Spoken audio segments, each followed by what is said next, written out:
Hello दोस्तों, स्वागत है आपका बिटकॉइन दुनिया में। मैं सुनवा दोस्तों, आज से कुछ दिन पहले मैंने अपने ट्विटर अकाउंट पे बोला था कि आप लोग कोई क्वेश्चन है तो आप लोग यहाँ पे पूछ सकते हैं। मैं इन क्वेश्चन का जवाब आप सभी को संडे के वीडियो में दूंगा। तो आज मैं आप सभी के जो भी क्वेश्चन थे और यूट्यूब वीडियोज के नीचे भी जो कमेंट आए हैं, जो क्वेश्चन आए हैं, उन सभी का जवाब एक एक करके दूंगा। मैं देख रहा हूँ बहुत ही अच्छे अच्छे क्वेश्चन पूछे गए हैं। सबसे पहला जो क्वेश्चन है दोस्तों वो है लोवेश शर्मा की तरफ से। इन्होंने पूछा है how to calculate tax without using third party. तो लोवेश जी, आपको मैं कहना चाहूँगा इस तरह के क्वेश्चन तो मेरे पास बहुत ज़्यादा आए हुए हैं। इसके ऊपर एक डेडिकेटेड वीडियो बनाया जा रहा है, लेकिन मैं आपको बताना चाहूँगा कि अगर आप लोगों को खुद से कैलकुलेट करना है तो आपके पास पूरा डाटा होना चाहिए। वो डाटा कहाँ मिलेगा? आप सिंपली चले जाएगा अपने वॉलेट पे जाने के बाद ट्रांजेक्शन हिस्ट्री आएगा। ट्रांजेक्शन हिस्ट्री पे जैसे आप क्लिक करेंगे वैसे ही एक्सपोर्ट ट्रांजेक्शन रिकॉर्ड करके आएगा। उस पर आप क्लिक करेंगे तो एक महीने के अंदर 5 बार आप अपने ट्रांजेक्शन को वहाँ से डाउनलोड कर सकते हैं। ये मैं आपको बाइनेंस एक्सचेंज के बारे में बता रहा हूँ। इसी तरह से जो अदर जो एक्सचेंज है वहाँ से भी आप अपने जो भी ट्रांजेक्शन किए गए हैं उसका रिकॉर्ड आप निकाल सकते हैं, और उसके बाद आप देख लीजिए आपका कितना प्रॉफिट हुआ है, कितना लॉस हुआ है, और उस हिसाब से अपने टैक्स को पे करिए। बाकी इससे रिलेटेड डिटेल वीडियो आप सभी को मिल जाएगी। नेक्स्ट क्वेश्चन आया है एसके शहजाद की तरफ से। आपके हिसाब से 2023 में बीटीसी का हाईएस्ट प्राइस कितना हो सकता है? पिछले ट्रेंड को अगर हम देखें 2023 के लास्ट तक बिटकॉइन अपने ऑल टाइम हाई तक तो नहीं जा सकता है, लेकिन पिछला जो ट्रेंड मतलब हाल्विंग के पहले जो बिटकॉइन का मूवमेंट रहा है उस हिसाब से अगर हम देखें तो बिटकॉइन प्राइस $40,000 या $45,000 तक जा सकता है। नेक्स्ट क्वेश्चन है नसीब जी की तरफ से। मार्केट पंप कब होगा और कौन से कॉइन बाई कर रखें जिसमें अच्छा प्रॉफिट हो? और सेम ऐसा ही क्वेश्चन आया है अरविंद जी की तरफ से। Sir suggest some coin for next bull run please. सबसे पहले आपको बता दूं, अगर आप देखेंगे 2023 जब से स्टार्ट हुआ बिटकॉइन प्राइस 80 से 90% करीब का अपने लो से ऊपर जा चुका है। और आपको याद होगा आज से कुछ दिन पहले मतलब 2-4 महीने 5 महीने पहले मैंने आप सभी को बताया था कि बिटकॉइन प्राइस हाल्विंग के 1 साल पहले से ही अप ट्रेंड अपना स्टार्ट कर देता है। बीच में एक बड़ा डंप देखने को मिलता है जो कि मुझे लगता है कि आने वाले दिनों में हम लोग को देखने को मिल सकता है। लेकिन अगर आप ओवरऑल देखेंगे तो 1 साल पहले से ही अप ट्रेंड स्टार्ट कर देता है और बिटकॉइन अभी उसी रास्ते पे चल रहा है। बिटकॉइन अपना 80% करीब हाई लगा चुका है 2023 जब से स्टार्ट हुआ है। मई महीने में 2024 में अपना हाल्विंग होने वाला है, और उसके तक हमको उम्मीद है कि बिटकॉइन लगभग 35 से 40 हज़ार या $45,000 तक जा सकता है। और उसी के साथ साथ जो बिटकॉइन डोमिनेंस है वो भी इंक्रीज होगा तो आल्ट्स कॉइन भी नीचे आएंगे। लेकिन मुझे उम्मीद है कि बिटकॉइन हाल्विंग के समय या उसके बाद मतलब 6 महीने बाद तक मान के चलिए 2024 लास्ट तक हम लोग को अपने क्रिप्टो मार्केट में एक बुलरन देखा जा सकता है। बिटकॉइन डोमिनेंस नीचे आएगा, बिटकॉइन प्राइस जाकर स्टेबल होगा या थोड़ा थोड़ा ऊपर जाता रहेगा। अब यहाँ पे एक क्वेश्चन ये भी है कि किन किन कॉइन्स को नेक्स्ट बुलन के लिए रखा जाए।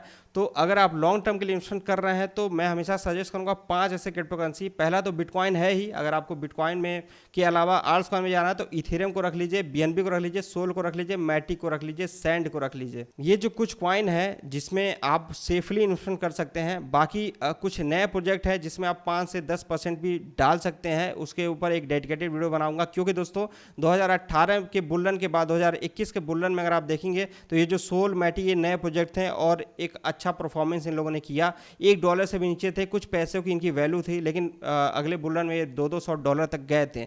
तो इस तरह के भी कॉइन में हमारा 5 से 10% पैसा रहना चाहिए। वो वीडियो आप सभी को जल्दी मिल जाएगी। अभी परसों मैंने आप सभी को एक वीडियो बना दिया था जिसमें बताया था कि बहुत लोगों का जो अकाउंट है पीयर टू पीयर ट्रेड करने की वजह से फीस हो रहा है। उससे रिलेटेड यहाँ पे क्वेश्चन ज़्यादा आए हुए हैं। मैंने उससे पूछा था अगर आप लोग का या आप लोग के किसी रिलेटिव का अकाउंट फीस हुआ है तो उसको किस तरह से अनफीस करना, अगर उसके ऊपर वीडियो आप कमेंट कर सकते हैं। तो उससे रिलेटेड बहुत ज़्यादा क्वेश्चन आए हुए हैं, तो इसको हमको एक डेडिकेटेड वीडियो पे कवर करना पड़ेगा, जो कि हो सकता है कि नेक्स्ट वीडियो या उसके बाद वाले वीडियो में कवर कर दूंगा। नेक्स्ट क्वेश्चन आया लोवेश की तरफ से। इंडियन एक्सचेंज से रिपोर्ट निकाल कर टैक्स कैसे कैलकुलेट करना है वो बताइए। तो इसको मैं एक डेडिकेटेड वीडियो में कवर करूंगा। जैसा कि आपने भी बताया कि थोड़े दिन रह गए हैं।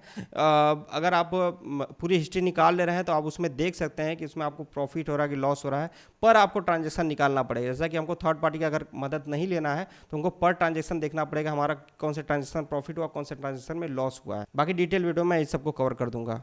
नेक्स्ट क्वेश्चन आया है राजेंद्र कुमार जी की तरफ से। भाई जी ये बताओ कि इंडियन एक्सचेंज लॉन्ग टर्म के लिए सेफ है या नहीं, बिकॉज बाइनेंस से तो हम हार्डवेयर वॉलेट में ट्रांसफ़र कर सकते हैं बट इंडियन एक्सचेंज में ये ऑप्शन नहीं है।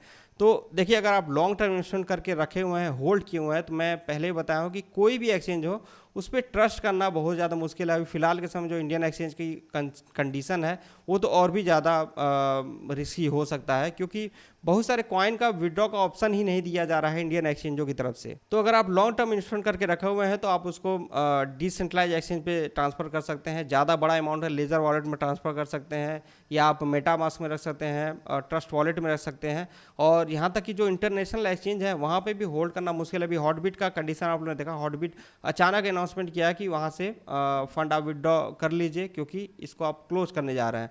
तो वहाँ पे जो लोग विड्रॉ करने जा रहे थे उनको फीस, जितना उनका कॉइन की होल्डिंग थी उससे ज़्यादा उनको फीस देनी पड़ रही थी। तो इस तरह की भी प्रॉब्लम आती है जो सेंट्रलाइज एक्सचेंजों में, क्योंकि वो आपके हाथ में नहीं है। अगर वही आपका डिसेंट्रलाइज एक्सचेंज रहेगा, आपके पास जो भी सीक्रेट की रहेगी वो आपका खुद का सीक्रेट की रहेगा, आप उसको विड्रॉ डिपॉजिट करना चाहे कर सकते हैं।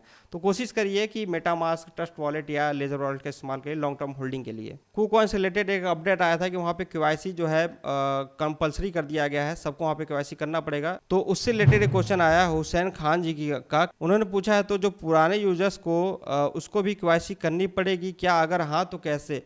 तो देखिए KYC मैंने बताया उस वीडियो में कि सबको करनी पड़ेगी, एक डेट उन्होंने दिया हुआ है, उस डेट तक आपको करना पड़ेगा। और कैसे करना है तो आप प्लेलिस्ट में जाइए, हमारे प्लेलिस्ट में KuCoin का ट्यूटोरियल वीडियो पड़ा होगा, उसमें KYC कैसे करना है डिटेल में बताया गया है। फिर भी अगर आपको प्रॉब्लम आती है तो कमेंट करेगा, मैं फिर से उसके ऊपर शॉर्ट वीडियो बना के दे दूंगा। बिटकॉइन ETF क्या है, इससे रिलेटेड क्वेश्चन आए हुए हैं, इसके ऊपर भी डेडिकेटेड वीडियो तैयार हो चुकी है, वो आप सभी को जल्द से जल्द मिल जाएगी। नेक्स्ट क्वेश्चन आया है रिपम धाम जी का, जो कि बहुत ही पुराने हैं, मेरे साथ बहुत पहले से जुड़े हुए हैं, जब हमारा चैनल बहुत ही ज़्यादा छोटा था तब से। इन्होंने क्वेश्चन किया है 2 ईयर पहले जो कॉइन बाई किया था अब बाइनेंस एक्सचेंज में कैसे देखें, दादा प्लीज़ इसके ऊपर एक वीडियो बनाइए। तो रिपम भाई, जैसा मैंने आपको बताया कि आप ट्रांजेक्शन हिस्ट्री में जाके देख सकते हैं, वहाँ पे आपको सारा डिटेल आएगा कि आपने किस कॉइन को कब बाई किया है और कब उसको सेल किया है। प्रॉब्लम आती है तो आप मुझे पर्सनल मैसेज करिए, हमारा जो टेलीग्राम चैनल है @VBitcoin दुनिया, उसमें मैं आपको डायरेक्ट रिप्लाई करूंगा। लेकिन इसी ध्यान दीजिएगा, मैं कभी मैसेज नहीं करूंगा, आप मेरा जो यूजर नेम है नीचे डिस्क्रिप्शन में मिल जाएगा। स्कैमर से थोड़ा सावधान रहेगा, कोई भी आपको डायरेक्ट मैसेज करता है मेरे नाम से तो वो स्कैमर होगा। अब लास्ट एक क्वेश्चन है जो कि बहुत ही ज़्यादा इंटरेस्टिंग है, ये जीत जी पूछे हैं, आप क्रिप्टो में अभी लॉस में हो या प्रॉफिट में? तो इस पर मैं थोड़ा सा डिटेल में बताना चाहूँगा। मेरा जो इन्वेस्टमेंट क्रिप्टो मार्केट में है वो 3 पार्ट में होता है, एक लॉन्ग टर्म इन्वेस्टमेंट होता है, एक मिड टर्म होता है और एक शॉर्ट टर्म होता है। मैक्सिमम मेरा फोकस रहता है शॉर्ट टर्म वाले में।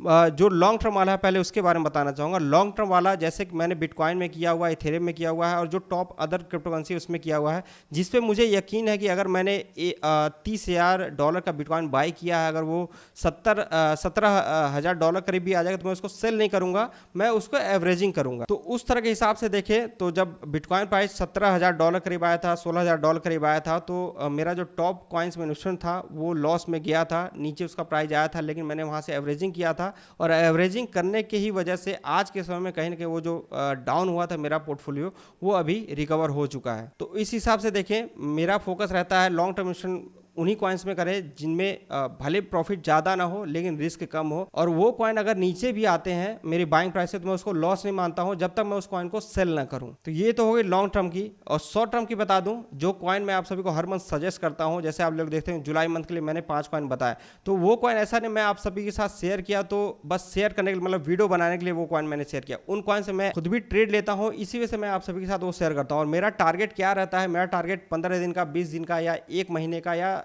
40 दिन 45 दिन भी हो जाते हैं, उसमें मैं इन 5 कॉइन में ट्रेड लेता हूं और मेरा रेशियो क्या रहता है, 10 से 15% के करीब का लॉस होता है तो मैं उसमें से निकल जाऊंगा, और प्रॉफिट मेरा 30 से 45-50% के करीब का रहता है। मैक्सिमम टाइम मेरा 2 से 3 कॉइन में लगभग 25 से 30% प्रॉफिट निकल जाता है, जो कि लगभग 80% करीब का आता है। और अगर 1-2 कॉइन नीचे भी जाते हैं तो वो मेरा लॉस 10% का निकल जाता है। तो देखा जाए तो 80% के करीब का प्रॉफिट का चांसेस रहते हैं और 20% करीब का लॉस के चांसेस रहते हैं। तो इस प्रकार से मैनेज करके मैं अपने शॉर्ट टर्म ट्रेड को लेता हूँ। तो ये मेरा लॉन्ग एंड शॉर्ट वाला इन्वेस्टमेंट हो गया। और लॉस एक्चुअली में बताऊँ तो मेरा टेरा लूना में हुआ था और एक FTT टोकन में मेरा इन्वेस्टमेंट था, इन दोनों में हुआ था। टेरा लूना का तो कोई चांसेस नहीं रिकवर होने का, उसमें अच्छे खासे लेवल मेरा पैसा गया था।